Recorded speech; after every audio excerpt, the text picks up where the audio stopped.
Okay, stop. Jasmine, you want to have a turn up there. Jazz, you're up. Go for it. Go. You just hold on.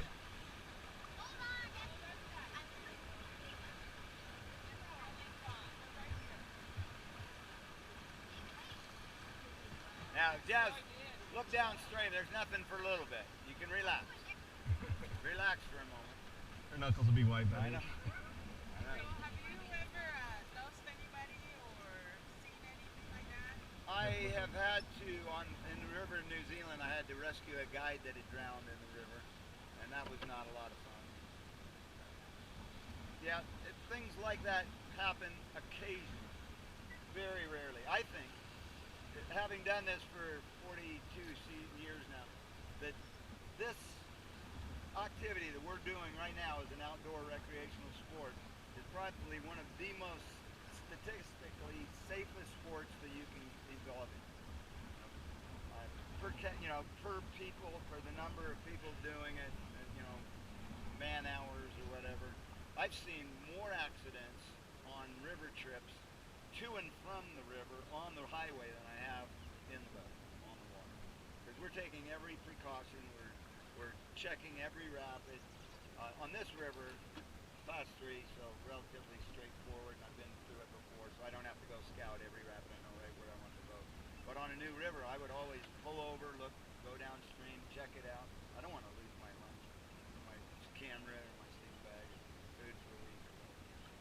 And having the right equipment and having the right guidebook to tell you where to stop, where to look, and all the different things, I think it's a very, very safe activity for you guys, because you're coming with somebody like me that knows what we're doing, or at least you hope we do. Okay, paddle forward.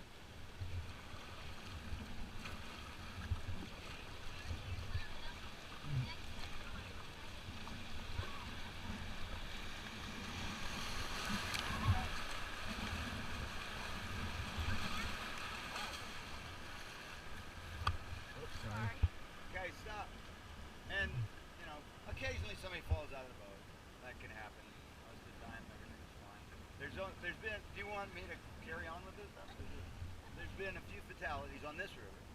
More with the private boaters that either didn't have a life jacket on at all, or had one improperly on and it slipped off when someone tried to rescue it.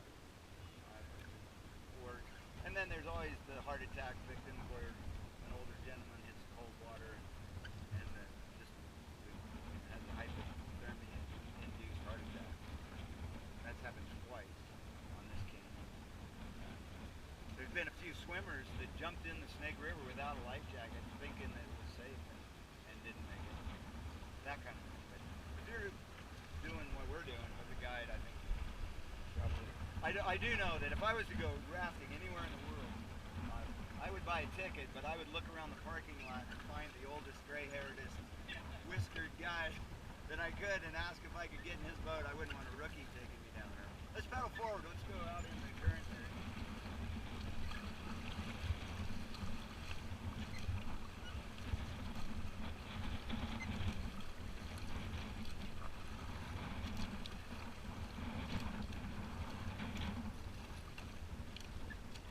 Paddle right across this little deep spot. There's not a lot of current right here. We want to get into the flow again.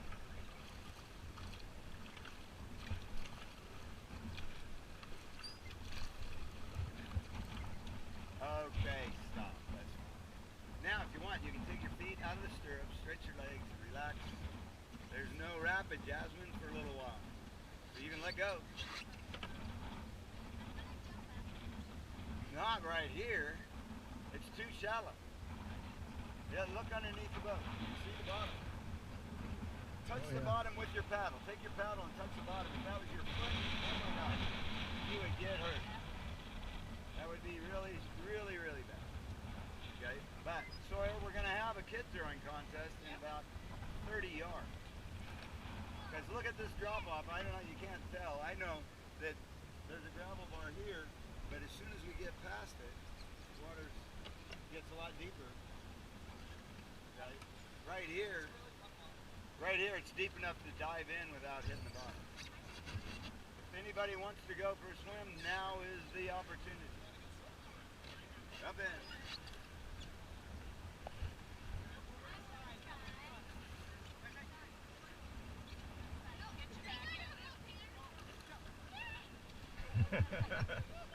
Jump.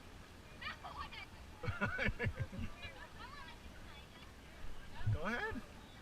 Jump out there. Go for it. Jazz, you might want to take your glasses off. Jazz, give your glasses to your mom.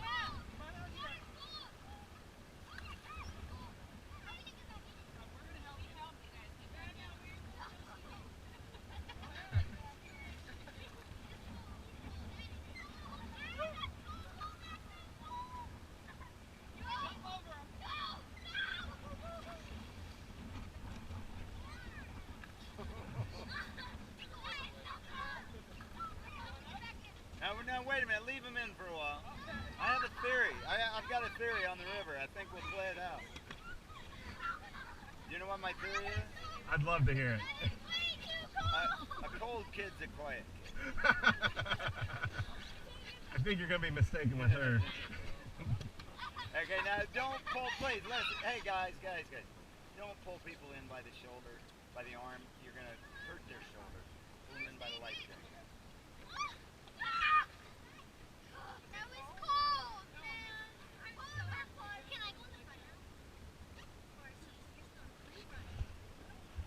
She can do a rapid still, or do you want him to switch? You can jump in. There's no rapid for a little bit, so it don't matter right now. Or it doesn't. Jazzy, you can still be up front, man. Looks like He's going to jump in again. Oh, wow. Okay. Do a flip. Do a flip. Oh. Mind if I dive? I don't mind. It's about it. 10 foot deep right here. I want to go in. You're coming up, too? I want to go back in. I want to go in. Okay, no more then if you're going to come up. Yeah, I know. Well, you remember her swim lesson. She just always wanted to be jumping in. Oh, my butt is wet.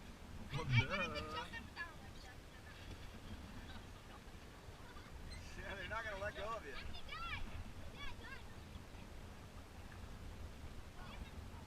Here, Jack, now over here. Nope, see you, Georgie. Maybe you can get to Iowa. Any last Hey, words for look your mom? downstream. You'll see an osprey flying. He just dove in the water, but I don't think he caught a fish. No, he did catch a fish. Look, Oh, he's you carrying got a it. fish. He just caught that fish. That was awesome.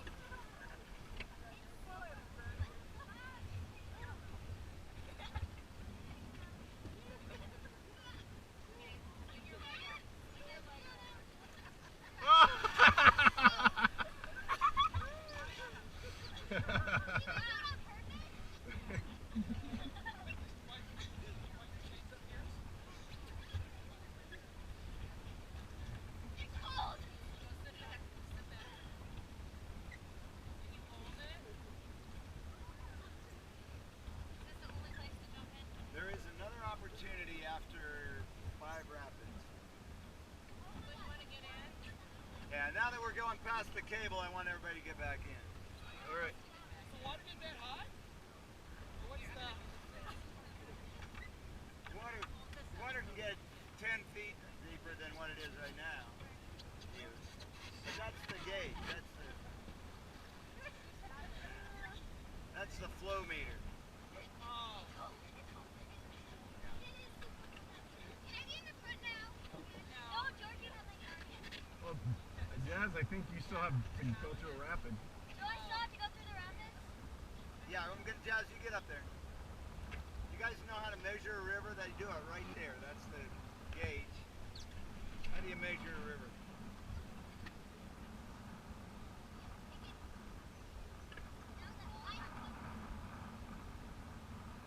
I'll give you the answer to, today is 6,120 cubic feet per second. But how do you come up with cubic feet per second? Under the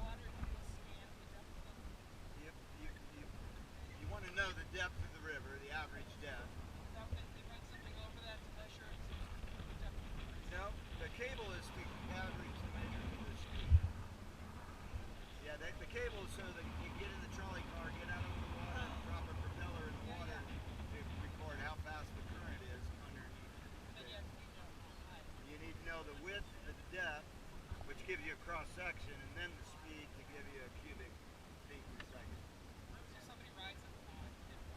Once a year. Yeah. They calibrate, but that concrete box is an electronic gauge. Inside the box there's a ladder and it's just a square box and the bottom of the tube is full of water. And as the river rises, the float in there goes up the wall. And the descending unit on that concrete box tells them how high the water is. But they've already measured the width, the depth, and the speed at that height, so they already know the cubic feet per second at this height. Okay. And that electronic gauge is hooked up to the USGS website. All I have to do is go online in the morning and check the feet. Yeah. 6,100. And it varies a little bit, so depending on what moment you check it, it's varying from 6,000 to about 6,200. Bouncing up and down right now. Yeah. But why would you go to all the trouble of building a cable across the river and making a gauge like that? Why would you want to know how much water is in the river?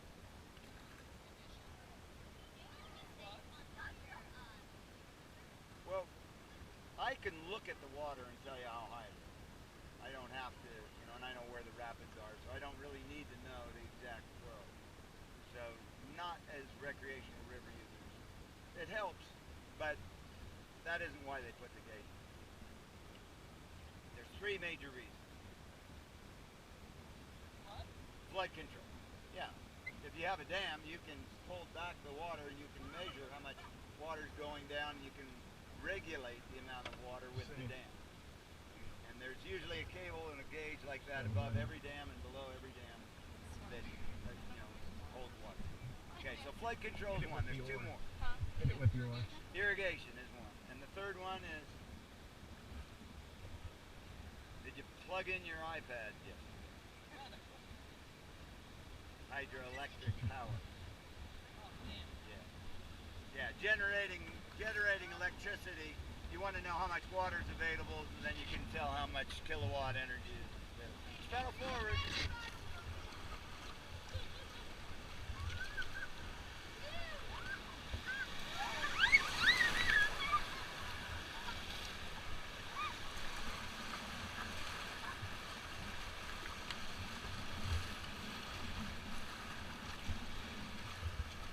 Okay, stop.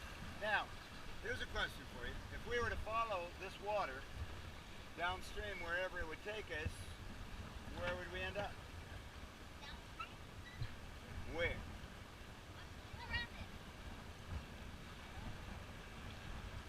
Where does this water go? Colorado River? All the way around again? Gulf of Mexico? Doesn't go to the Gulf of Mexico, doesn't go to California. Washington. Washington is way north of here. So what But about that's right. Some of it. Now, sort of a right answer. I'll give you 10 frequent voter miles. Wasn't the answer I was looking for. Okay, but if you were to follow the Snake River from, look where I'm pointing, from Yellowstone National Park, north of us, and it flows west or south out of Yellowstone through Grand Teton, through the Snake River Canyon, we're going west, right here. And then the next big town that it goes through is what? Idaho Falls, Idaho, which is north of here, northwest of here. So Snake River winds around. It does flow north for a while. After Idaho Falls, it flows mostly west across the southern part of Idaho, from American Falls, Idaho, to Twin Falls, Idaho, and then to Boise. When it gets to Oregon, it turns north and does just like you said, flows downhill north into Washington. Makes the Idaho-Oregon border for 300 miles, and then west down into Washington, and that's kind of hard to say down north, but then it goes into the Columbia. The Columbia goes west out to Portland, between Oregon and Washington, out to the Pacific Ocean. That's where the Snake River goes, but this water doesn't make it that far. What happens to all this water? It was your number 2 answer. It gets irrigated. And I can say this in front of the kids, the Snake River is one of the most dammed rivers in America. 16 dams on the Snake River. One above us, one up on Jackson Lake Dam, and then 15 below us. But the first 8 dams in Idaho divert all this water out of the Snake River into the farmland by a series of canals and irrigation ditches. And if you go below Milner Dam, I looked on the gauge this morning, I think it said there were 550 cubic feet per second of water going below Milner Dam. And we're on 6,000, and the Henry's Fork has 6,000 today. So there's 12,000 cubic feet per second and more because of other tributaries, and only 500 going downstream. So most of this water wouldn't go all the way to Columbia. It would get very important to the Idaho commodity. In fact, I'll give you a 400 frequent voter mile point.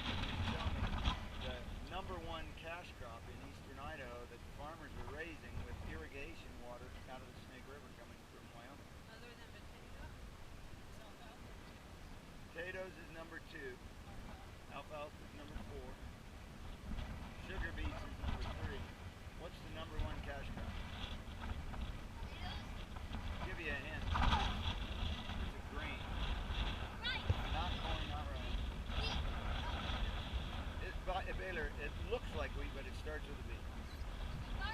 Barley. And what do we do with barley? Make beer. People recovery. True beer. And what do we do with the beer? Drink it. Buy it for your guide. You give it to your guide when he rescues you. There's a theme here. Okay. Now you understand why you give it to your guide, because there's an unlimited supply. Okay, pedal forward. There's a little wave